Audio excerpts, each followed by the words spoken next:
மாணவர்கள் அனைவருக்கும் வணக்கம். 10ஆம் வகுப்பு கணிதவியல் பாடத்தில் இன்று அணிகளிலிருந்து அணிகளின் வகைகள் வாயிலாக நிரல் அணியை பற்றி காண்போம். நிரல் அணி என்பது ஓர் அணியில் ஒரே ஒரு நிரலும் பல நிறைகளும் இருந்தால் அவ்வணி நிரல் அணி எனப்படும். இதனை மற்றொரு விதமாக நிரல் வெக்டர் எனவும் கூறலாம்.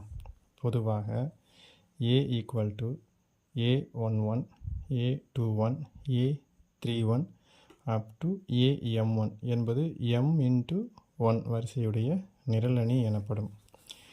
எடுத்துக்காட்டு பார்த்தோம் அப்படின்னா A = √9/2 3 மற்றும் B = 3 - 5 17 19 என்பன முறையே A = 2/1 மற்றும் B = 4/1 வரிசையுடைய நிரல் அணி ஆகும்.